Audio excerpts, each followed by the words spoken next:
Hey, good morning, afternoon, everybody. Jason here from AV Pro Edge and Meridio. And today we're going to be doing a live stream and a tutorial of the web GUI of one of our matrix switches. In this particular case, I have an AC-MX88 AUHD Gen 2, which is a very popular switch. I just wanted to show you guys the web GUI and give you guys an opportunity to ask any questions or get any clarification on any of the features or settings or any of those types of things. I do have a couple of folks joining me on the webinar today. I have Tom Devine, our marketing director. He's going to be watching the question box, fielding any questions you guys may have. Feel free to type those into the question box. I also have another AV Pro Global employee, John Tumbleson. You guys may have spoken to him on the phone and things like that. He's maybe helped you with some things in the past. John's going to be here too to answer any if we get any really wacky questions that I can't answer for any reason. John will be here too to kind of back me up. So guys, feel free to type any questions into the question box and we will field those as we go. And then of course, we'll leave some time at the end to answer any questions that we may have missed during the webinar. So with that being said, the first thing I want to do here, guys, is I'm going to share my screen and I want to show you a couple of things that will sort of get you going here with finding some of these web browsers and things. Let me switch over real quick here. Give me just a second. And we're going to go to screen one, perfect, and I'm going to bring up the AV Pro Edge website. Now, when you guys go to the website, we try to make this as easy as possible for you to kind of navigate through. Where I'm going to go here first into the search bar, I'm going to type in the AC-MX88 AUHD, and we're going to pick the Gen 2 version because that's the switch that I have here. And once we pick the switch, if you scroll down, this website just gives you some just basic information on features, shows you some pictures of the switch and whatnot. What we're going to be looking at today is under resources. Under resources, you have all kinds of great resources here to help you with the switch, getting it set up and troubleshooting and things like that. There's drivers here as well, the PC software. Everything that you'll need to know about the switch is going to be right here. The quick start guide I find is super helpful, especially if this is the first time you set up one of these switches. The quick start guide kind of breaks down the instruction manual into just a few pages that are very easy to digest, just kind of the ins and outs, if you will, on getting the switch set up and buttons you have to press and things like that. So the switch itself, it's very easy to set up. Once you get all your components connected, your inputs and your outputs connected, you can do a lot of the setup of the switch from the front panel itself. And there's quite a bit you can do on the front panel of the switch. But if you want to go a little bit deeper and do things like activating the built-in test patterns and things like that, we will have to jump into the web GUI. So the easiest way to jump into the web GUI is to open up a browser on the computer that you're working on, and we're going to type in the IP address of the switch itself. Now, to find the IP address of the switch, we do give our switches a default IP address kind of out of the box, but in my situation here, I've got a lot of stuff on the network. I had to use a different IP address for this particular situation. So if you don't know what the IP address is of the switch by any chance, you can hold down on the front of the switch input button 3 and input button 4. If you press and hold those and hold them for about 3 or 4 seconds, you'll get some information on the screen, and one of those pieces of information will be the IP address. So in this case, we're going to go 192.168.86.20. That's the IP address of this switch. And press enter, and that easy, guys, boom, we're into the switch. So as we're looking at the web GUI, this is actually really easy to navigate. Again, we try to make this as easy as possible for the integrators out there. So what we're going to do today is just kind of go through the top row of tabs here and just kind of go through each page, tell you what everything does, what everything is. And of course, if you guys have any questions about anything, feel free to type those questions in the question box. So first, we'll start off with the very first tab called the Sense Switch tab. This is the tab that you're going to use if you're just switching inputs and outputs. Right now, what I've got plugged into the switch is a Meridio 6G generator that's going to be generating 4K HDR signal through the switch. And on output number 1 of the switch, I have a Meridio 6A analyzer to let us know what's exactly going on with the output of the switch itself. So if we're looking at this particular page, this is really easy to navigate. You've got your outputs across the top up and down right here, and you've got your inputs left to right. So if you're working on a system and you're trying to test the switching, there's a couple of cool things you can do here. Down here at the very bottom, you have all. If you select all, that'll be input number 1 to every single output. input number 2 to every single output, input number 3 to every single output, and so on, all the way out to input number 8.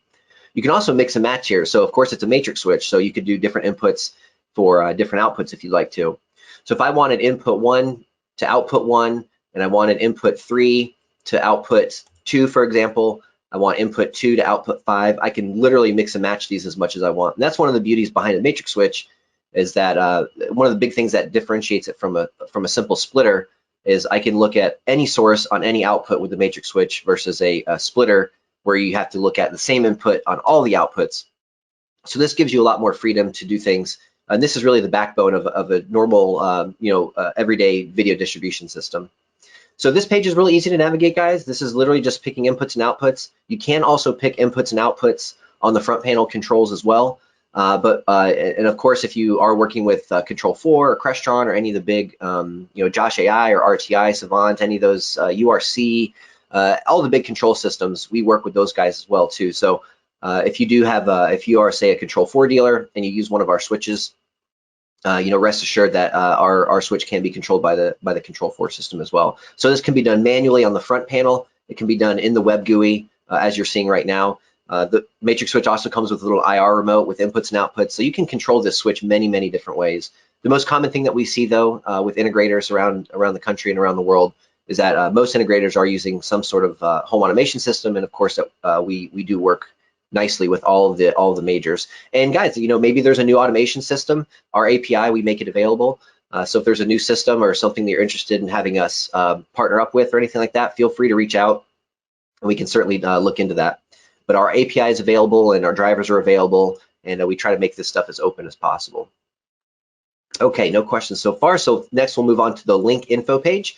The link info page is really simple. It's basically showing you what's coming into each input. So if you're not sure what your inputs, what your sources might be set to, maybe you've got 8 sources here, and you want to take a quick glance at what the signal type is and what the signal format is for each one of the inputs, you can simply come over to the link info page. It'll show you the stats for each input that you're working on. So for example, right now I've just got a Meridio 6G generator plugged into input number 1, and as you can see on the screen right now, I have it set to 3840 by 2160 at 60 frames per second with 444 chroma. And of course, the Meridio 6G over here, that is what I have the output set to, and I can verify that with the output. I can verify that output with the 6A analyzer. So if I look over at the 6A analyzer, it's 2160p, 60 frames per second, 444, 8-bit with HDR, and that puts us right at like 17.8 gigs. So what's really nice about this, guys, if you're setting up some of these switches in the field and you combine the tools that you have for troubleshooting with the Meridio kit, and this can be the Fox and the Hound or it can be the Fresco kit. These are things that you can do as you're setting up the system. Maybe you don't have all the components yet. Maybe you don't have all the displays yet. You can put the generator and analyzer in place of these things and sort of test the infrastructure and kind of prove out the system before you even start installing components. So this is a great way to test your infrastructure and make sure, again, the switch is set up correctly, make sure that your TVs are set up correctly, your sources are set up correctly. Come to this page, take a quick glance, and you can see exactly what's going on. Next, we'll take a look at the third tab. That's the video setting tab. There's a lot going on in here. So in most of our switches, we do have scaling built in, which is a super helpful feature, especially in situations where you're doing a distributed video system and the displays and the sources are all of different capabilities and resolutions and whatnot. So when we look at this first column here, the video scaler mode, for each output, this is going to let us scale up, scale down, or just bypass the scaler for each output. So for example, output number 1, right now it's set to BP for bypass. So there's no scaling going on right now on output number 1. If I click 2K on output number 1, I'll see here over on the Meridio generator, on the Meridio analyzer, that instead of 4K, after it syncs here, we'll see it, now it's showing 1080p. So again, that's 2K. So I just scaled that 4K signal coming in from the generator down to 1080p, and we can verify that on the analyzer. And that's really helpful, guys. You may have a situation where you have, 7 4K TVs throughout the project, and that, that 8th TV is a 1080p TV that's hanging up in a kitchen somewhere. That's when you would want to use this scaler. Now that's really nice to use because otherwise, if the scalers weren't built into this switch, I would have to kind of dumb everything down on the source end just to make the video system happy, which of course you don't want to do. If the customer has 4K sources and 4K displays with HDR and all the good stuff, we definitely want to get that to them. Now we can also scale up as well. So if my sources are 2K but my displays are 4K, I can do some scaling here as well. So I can take that 1080p signal, I can up it to 4K if I want to. If I want to save some space, I can do that with the HDBaseT button. That'll take the signal down to 10.2 gigs over HDMI, and it will allow me to show a picture perhaps on a display that isn't capable of doing 4K or anything like that. So I can downscale the resolution, or I can downscale or downgrade, I guess you can call it, the entire bandwidth altogether. There's also an auto button here, which will just respond to the EDID. So if output number 1 is set to auto, it'll respond to the EDID of the sync device, and it'll just output whatever the sync device is asking for. So a little bit about the video scaler mode, really simple to use. This is just going to really be depending on your displays, your sources, and all the different capabilities. If we look at the second column here, oh yeah, John, go ahead. Yeah, John, just real quick, just so it's because sometimes, especially when I was first learning this stuff, the sync device is a display, whether it's a projector or a TV. I just wanted to just make sure everybody knew when you said sync device what that meant. Good call. Yeah, thanks for catching that. Yeah, again, guys, the sync device is going to be basically anything with an input, and typically that's going to be your display. So yeah, if you do set this to auto, the matrix switch will respond to the EDID of the display that it's plugged into on the output. So good call, John. Thank you for that. The second column here, guys, is the image enhancement tab. And there's 3 kind of letters here, W for weak, M for medium, S for strong, and then off.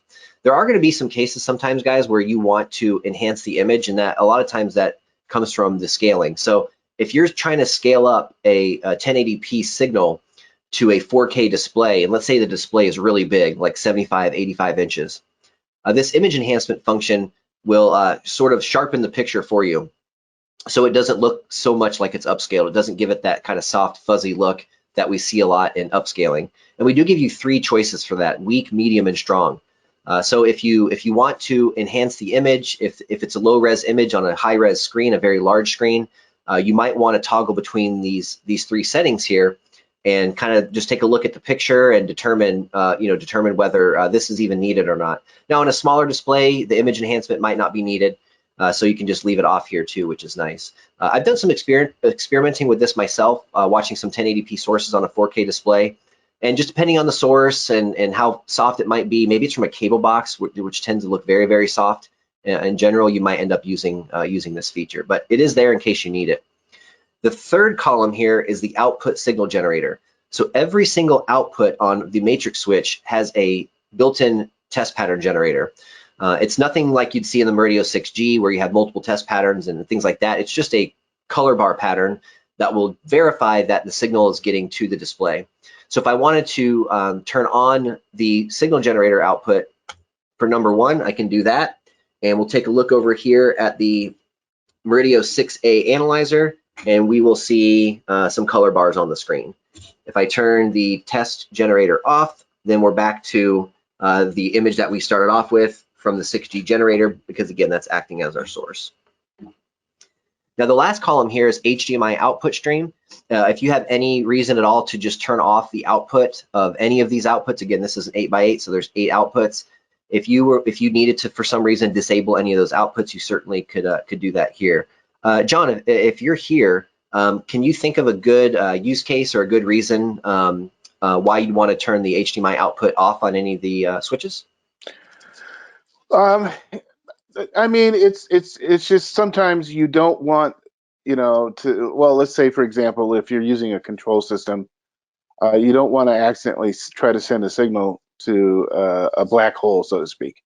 Right. And so by turning these off, it just makes it so that the device isn't trying to negotiate with a non-existent source or destination. That's a good call. So if this is an 8x8 switch, but you're only using 6 of the outputs, just to make things easier, you might want to turn off output 7 and 8. That'd be a good reason to do it. It almost reminds me of like on a television that has 4 inputs, but you're only using 1. So you might disable those other 3 inputs just to make the system run a little more efficiently and a little less confusion with the setup and whatnot. So that's good. Thank you, John. Let's see. It looks like a question may have come in.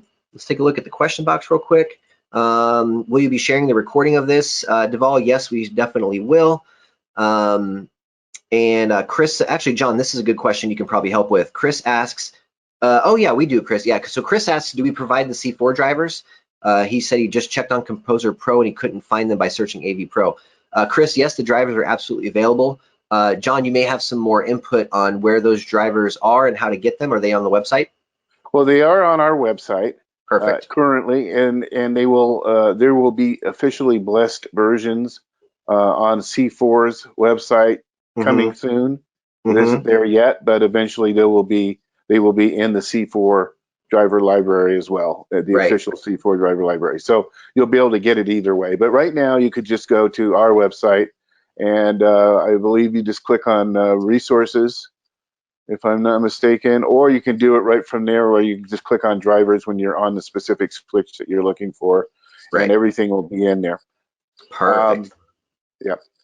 Thank you. Good question, Chris. Thanks for asking. Okay. And Jason, I wanted to just to jump on a couple of things here that we that you've covered already. One is the video scaler mode. Well, as you know, if you have a 4K TV and it's receiving a 2K signal, it automatically scales it up to 4K for you. Right. However, sometimes, some TV manufacturers are better than others in terms of how they scale things. And so we have our own scalers, which might actually be better than the ones that are on the TV that you're working with. So that's why we provide that feature. The same with image enhancement. There's a lot of TVs that have a hard time processing some of these lower quality signals, the 720p signals, the 1080i signals, that kind of stuff. Sure. So, that's another place where possibly our processing algorithms are going to do a better job of what I call putting lipstick on a pig. I mean, some of these low res signals, the 720p stuff, is not as bad as the 1080i, but that interlaced picture can really look pretty bad, especially on a big screen 4K TV. Right. And so this may help. It may not. Sony, for example, has very good processors. Right. So that might be the way to go. Just using theirs, but other brands out there may not. So anyway, just want to throw that out there. Yeah, there's a something that we teach in ISF, and that's which device in the system should do your upscaling and downscaling. And that's an excellent call, John. If the TV doesn't have a great upscaler in it, you might want to do the upscaling at the switch. That's an excellent call. You might want to do the upscaling at the AVR. You might want to do the upscaling at the source even. But you're not going to know until you do some tests and take a look at some pictures on your own. But yeah, that's an excellent call, John. Thanks for that. Sure. Okay, great. Any other questions? No so far. Perfect. We're going to move on to the fourth tab here, and that's the audio setting tab.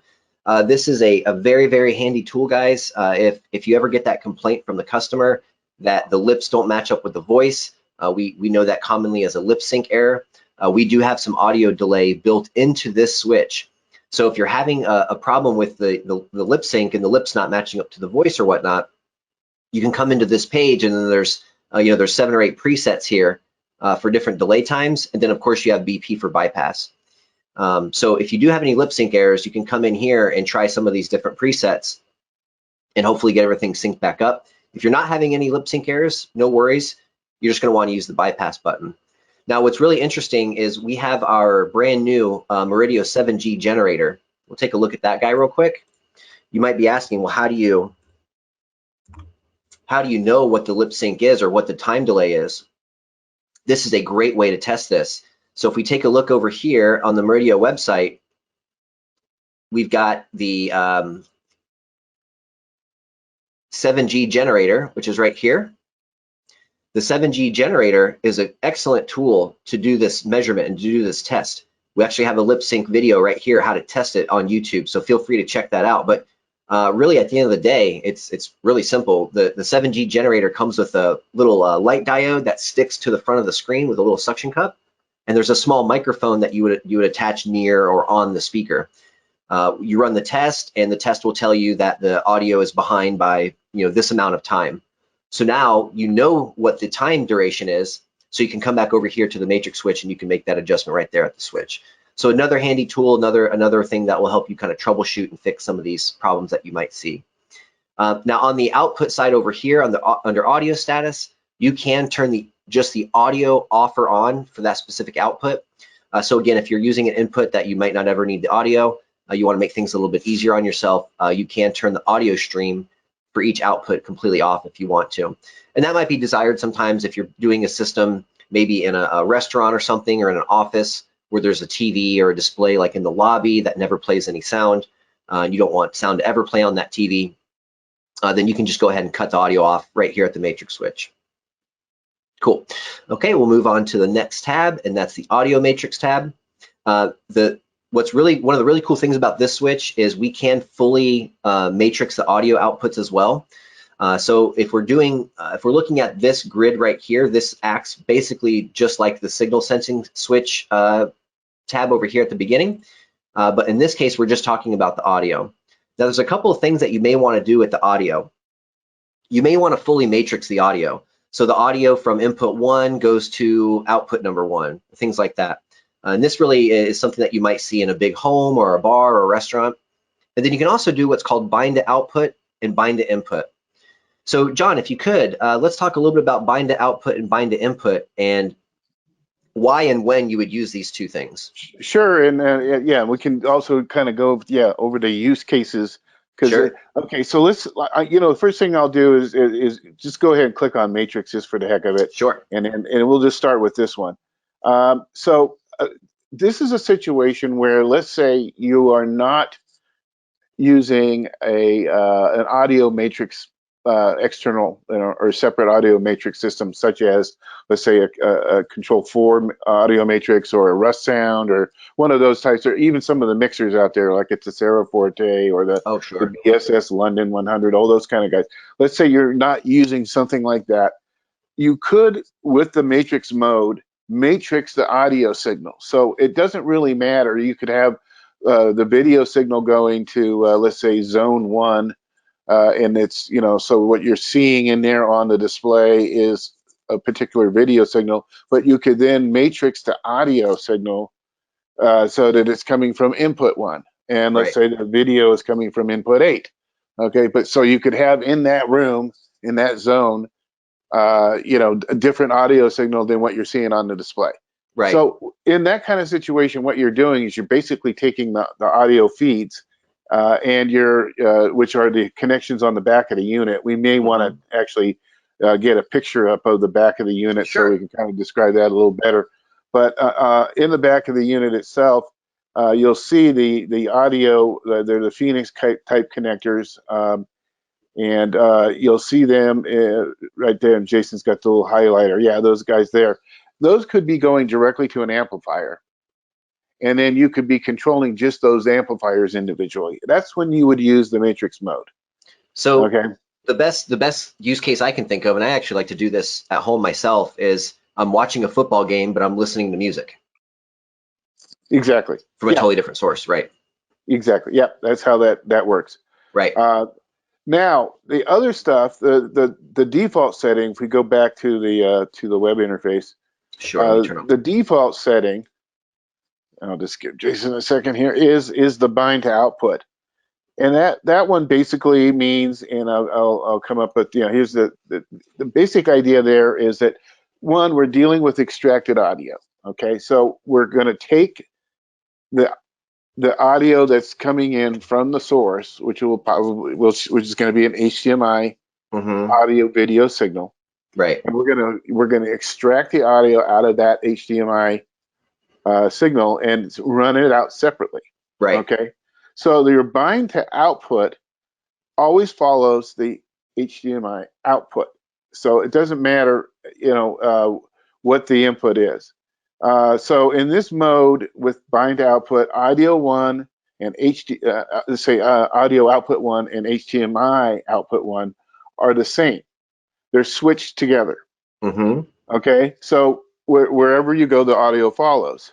Now, the thing to keep in mind with extracted audio, and it's one of the gotchas that comes into our tech support all the time, is the fact that we're taking, in a lot of cases, we're taking trying to, well, you can't. I mean, basically, you've got to get to a bit stream or 2-channel PCM input, audio input, so that you can extract it properly, because it isn't necessarily going to take, let's say, a 5.1 Dolby Digital signal and turn that into 2-channel. Right. So your sources have to be set this way. And the reason you'd want to do that is if you're using, let's say, an external audio matrix, such as a Control 4 or Rust Sound or one of those, where they only have analog stereo inputs on the backs, right? Right. So now that takes us to bind to input. This is most commonly used when you have an external matrix. There's a few devices out there that prefer bind to output, but most of the time, especially with Control 4, it's always bind to input. And that just basically means you're kind of hardwiring the input so that input 1 coming off of your source is also output 1. And they cannot change. They cannot be matrix. That's what they are. And that way your output can then be matrixed by the audio matrix you're using, if that makes sense. Yeah, so the audio will always follow the input. So if my input number 1 is a Roku showing the Super Bowl, no matter what I pick for the output, the audio is going to be from the Super Bowl. Correct. Perfect.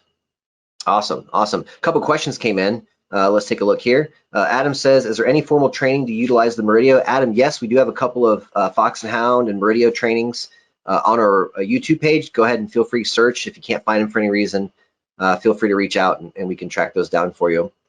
James says, what is the IP address again for the GUI? James, the default, I'll type it in here so everybody could see it. The default is 192.168.1.239.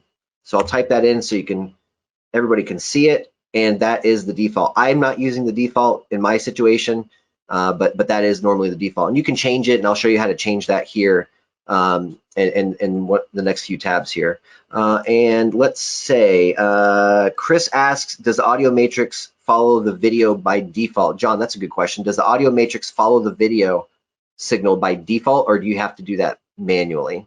You have it is default setting is bind to output. Bind to output, right? Yeah. So that's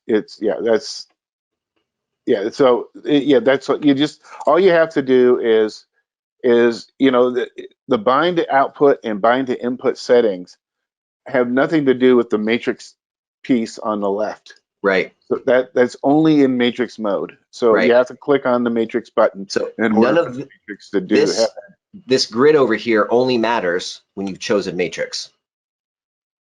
Exactly. Right. Perfect. But bind to output is the default. Correct. That way the output, you get the same audio depending on whatever output you pick, right? Right, exactly. Perfect. Good. Awesome. Any other questions on that? I don't see any, so we will move along. So next is our input setting. You can turn off certain inputs, just as back here, you can turn off certain outputs. So if you're using this 8x8 matrix switch, but you only have 4 inputs, 1, 2, 3, 4, you can turn off 5, 6, 7, 8. And that'll just be, again, a little more efficient probably in your programming and just less things to worry about. The switch is never going to try to route the switch is never going to try to pull data from an input that's completely turned off. So just a general rule of thumb, if you're not using those inputs, just to make things a little bit simpler on yourself, you might want to turn some of these inputs off. But again, if you're using the full 8x8, you want to have, of course, all 8 inputs and all 8 outputs turned on. Good, that one's pretty easy. The next page is the EDID manage page. So I can manage the EDID at the switch, which is a very, very good and useful feature. So if you have a system where you have mixed resolutions and mixed capabilities, this is super common these days. You have some 1080p displays, you have some 4K displays. You may want to do your EDID management at the switch. There's a couple of benefits to that. A, you know the EDID is going to be right, so that's number one. B, when we do the EDID management at the switch, that does tend to help the switch switch a little bit faster because it's holding all the handshakes and things like that. So this is actually pretty easy to do. If you go to, say, input number 1, if I look at that input, I've got, tons and tons of different EDIDs right here that I can choose. These are what we call canned EDIDs, canned, C-A-N-N-E-D. Canned EDIDs, meaning these are just the preset EDIDs that are built into this particular switch, and there's tons of them to choose from here. Now, there may be some cases where you have, maybe you have 4 TVs of one brand, 4 TVs of another brand, and brand A, all the TVs are working just fine and the picture is stable and everything's good. But for brand B, all of those 4 TVs are having problems with flashing or flickering and they can't lock on and things like that. What you can do here is I can copy the EDID from any of the outputs that I want to, and I can apply that EDID to this input. So for example, if output number 1 is a stable TV with a known good EDID, I can go copy from output 1, apply, and boom, now the EDID is going to be, now we're going to use that EDID for the entire system. That tends to help a lot with stability. I notice a lot too, like when we set up displays in ISF classes and AV Pro Academy classes, we always have a mix of displays and whatnot, and I end up using this tab quite a bit here. So again, open up the drop-down screen, pick the EDID that you want for that particular input, and press apply. It's that simple. Or if you want to copy the EDID from any of your outputs, you can scroll down here to the bottom, copy those from any of the outputs that you'd like, press apply, and now that EDID is applied to that input for the entire system, which is a very, very handy tool. Cool. Any questions there, guys? Any questions on the EDID manage page? I'm not seeing any, and if that's the case, oh, John, I just wanted to add a couple little things on it. So one of the things is that's really, really important. It's a great feature of our switches, is the ability to have different EDIDs for all the different inputs. Yes, good call. Okay. There's actually a lot of systems out there, a lot of switches out there made by other manufacturers. I'm not going to name names. That if you set an EDID for input 1, it has just locked you into that EDID for all the inputs. Right. And not just number 1, all of them. Not just number 1. Right. Okay, here you have independently adjustable EDID settings. And the one that also I like to use the most is the one in which I copy the EDID from the input that's going to the display I'm using. That way, I always get it right. I mean, you have a choice of 30-something EDIDs there, but which one is the right one to use? Well, in some cases, you may not know. So copy the EDID, and now you know you've got the right EDID. Right. So there might be cases where you want a 1080p EDID for, say, maybe cable box or something, or maybe it's like an older Blu-ray player or something like that. But you might want a 4K EDID for your 4K Blu-ray player, for maybe an Apple TV 4K or something like that. So that's a good call. Yeah, thanks for pointing that out. So every single input, you can customize the EDID. It's not one EDID that rules them all. It can be, but you can also at the same time use whatever EDID you want for whatever input you want, which is cool. Good, thanks, John. Sure. And then last but not least, guys, is the system setting page. This is where you're going to see some of the networking information. Now down here, I've got the IP address for the router.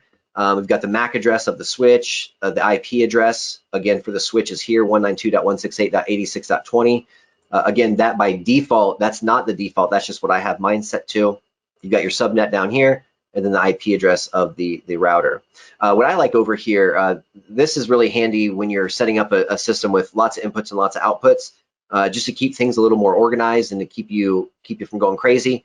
And trying to remember, hey, is output 1 the Sony TV, or is output 2 the LG, or is input 1 the Roku, or is input 1 the cable box? Rather than trying to remember all these things, what I like is you can come over here to the input side, and you can say like, cable.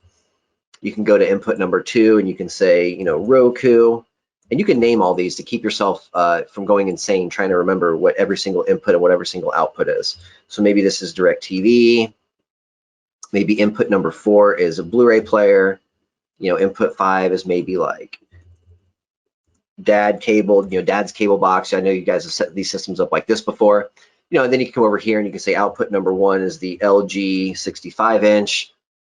Output number 2 is the Sony 88-inch. So on and so on and so on. And then when I click apply here, these are all now saved into these settings here as well.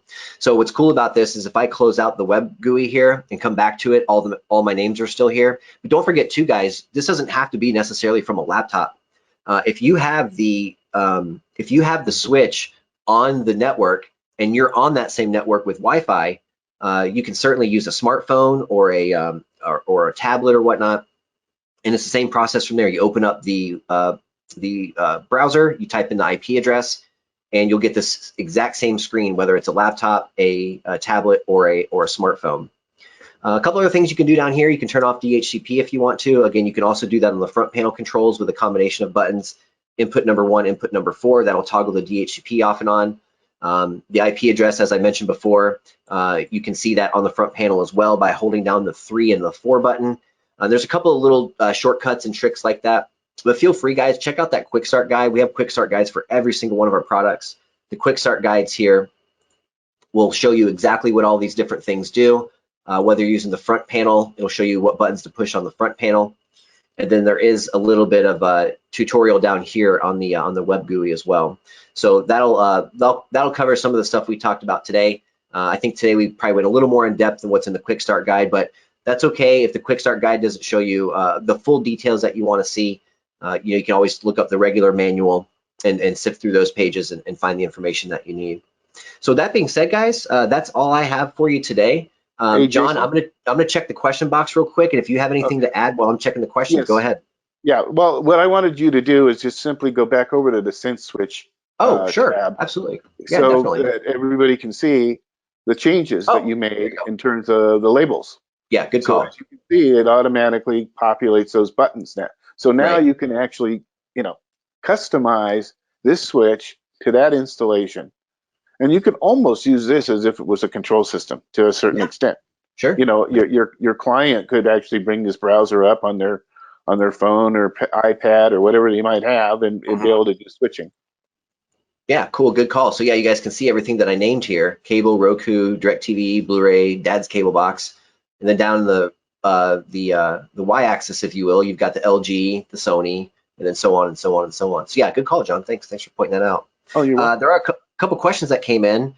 Can we rename the input with source device the same? Let me read this again. Can we rename the input with the source device the same name for the output device as well?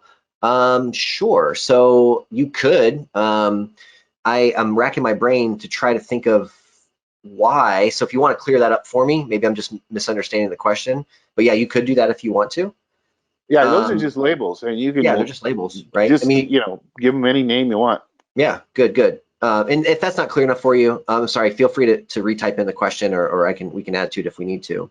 Donald says, sorry if I missed it. Did it come out of the box with DHCP or static? DHCP is on by default, correct, John? No, static is on by default. Static. Okay, I had it backwards. And it's set to that 192.168.1.239. However, there are some buttons you can press on the front of the unit that will trigger it into DHCP mode. Right. At that point, then you're going to have to, use your network sniffer to figure out what IP address it's been assigned. But that shouldn't be too difficult, especially in, let's say, a residential installation. Oh, sure. And again, guys, that's if you press and hold input 1 and input 4 on the front panel, that will toggle the DHCP off and on. And if you hold down input 3 and input 4, that will give you the IP address right there on the front LCD screen of the switch itself, in case you need it. And then Chris asks, if you use UHD HDR edit for an input, how does the matrix downscale for HD or SD? Let me see if I'm reading this right. If you use UHD HDR edit for an input, how does the matrix downscale output for regular HD displays with SDR? Is there any tone mapping applied? Chris, I think what you're asking is if you're using a HDR UHD input, I think here's what you're asking, Chris, and feel free to clear this up if not. If we go here to the video setting page, and we have the video scaler mode set to bypass, and I send a 4K HDR signal in, but the output is not 4K HDR capable. I think that's what you're asking.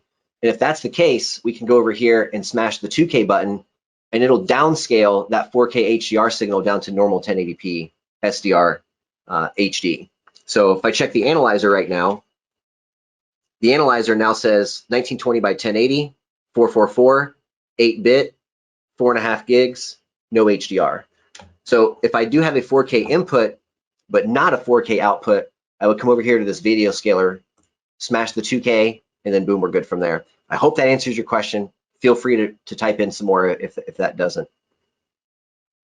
Jaro asks, embedded HDR EDID support wide color BT 2020. Yes, the 4K EDIDs that we have do support BT 2020, and all of our switches and most of our switches and most of our extenders, if they have that AUHD or EXO in their model number, then yes, those are all going to be able to support wide color gamut BT 2020. Yeah, I mean, basically, it's all the HDR formats. You know, Dolby Vision, right. HDR10, I think 10 plus, right. HLG. You know, so they're all supported. Good, awesome. And then we've got okay. So okay, Chris, I got that one correct. Great. I got the other question correct. Great. Okay, here's a good one from Edward. I have two Samsung Q80 TVs with a Marantz 6014 sharing 4K TiVo, DirecTV, Apple TV, and 4K Blu-ray. Switching through the Marantz is flawless, but if I had the 4x4, slows down the video switching and I get a lot of no signal. I think I may have a bad 4x4. Edward, why don't you give us a call, or actually I can reach out to you separately. Have somebody from tech support give you a ring and we can walk through that with you. I think that's we probably have to kind of deconstruct that quite a bit. So I'll have somebody reach out to you specifically, Edward, and help you get that resolved. But yeah, either way, we'll be able to give you a hand on that. Yeah, there can be some complications with when you're running through an AVR. And the switch, right? Yeah, and the switch, because what's happening is on the other end of the AVR is the TV. So there's an EDID for that TV, but the AVR also has its own EDID. Right. And sometimes what happens is the TV's EDID gets combined with the AVR's EDID, which creates what's called a hybrid EDID, which is sometimes an unrecognizable EDID. Right. And so you have to take steps. You have to kind of force the issue to make things behave. And that could be what's going on as well. But tech support would definitely be able to walk you through it and troubleshoot it and find out exactly what's going on. And the other thing, Ed, too, is you could also look into something like this. I'm actually using one of these in my own system at home, and I think John is too, right? You have a 42, right? Yes, I do. Yeah, so if you take the ACMX42 AUHD, that's a four input, 2 output matrixable switch. So your 4 inputs come in, output number 1 goes to the AVR for audio, output number 2 goes to the TV for video. And then you're completely bypassing all of the video switching in the AVR altogether. So this is a good solution for something like that. And of course, you can program the switch with any of the major control systems, and it is auto sensing too. So you can do a couple different things with this. But that might be a good solution. I love that. Yeah, I don't mean to interrupt. I love the MX42. I call it the AVR saver. I mean, this thing, you know, I mean, I have a really nice top of the line Pioneer, one of the last of the real Pioneers before they were, you know, sold off and their logo was bought by Onkyo. So this is a real Pioneer. It does pass HDR10 video signals, but it doesn't know anything about Dolby Vision or HLG or any of that kind of stuff. And so I was, you know, kind of bummed because I wanted to, you know, be able to play my, let's say, my Apple TV 4K through the AVR and out to the TV and be able to watch stuff in Dolby Vision on my, you know, and I couldn't do it, right? Well, the MX42 to the rescue. I mean, so now I'm running, you know, a signal that the MX42 handles all of those HDR formats straight into my TV, and the other one goes into my Pioneer, which also does Atmos. So I've got all that set up as well. So I mean, and it's an inexpensive solution too. Yeah, I mean, your only other option there, John, is to buy a new AVR, right? And that might not be, you know, you might not be ready for one. Well, you know, if I don't need to buy a new AVR, because I mean, I spent some money on this one, and it does a great job with every audio format that's out there. Right. So you know, this saved it and saved me a ton of money. Good. Well, that's good to hear. That's good to hear. Like I said, I've got one of those too, so that should say something. So guys, I don't see any more questions coming into the question box. I will leave the question box open for another 30 seconds or a minute, just in case anybody has any last minute things. If you guys have any specific questions for us, feel free. You can always reach out at info@avproedge.com. You can also visit any of our websites, whether it's AV Pro Edge or Meridio or Bullet Train. We do have a chat function on all of our websites down here in the bottom right corner. You can get a hold of us pretty much anytime. Again, info@avproedge.com. I'm Jason at avproedge.com. John is John at avpro. Oh, sorry. It's Jason at avproglobal.com. John at avproglobal.com. So if you guys want to reach out to us directly, feel free to do that.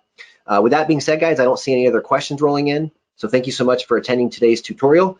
We will have this recorded and put up in case you want to check out some of this stuff later. But again, don't forget your other resources like the Quick Start Guide that's available directly on the website. So thanks, guys, and have a great rest of your day, and we will see you on the next webinar. Thanks for your time today. Thanks, John.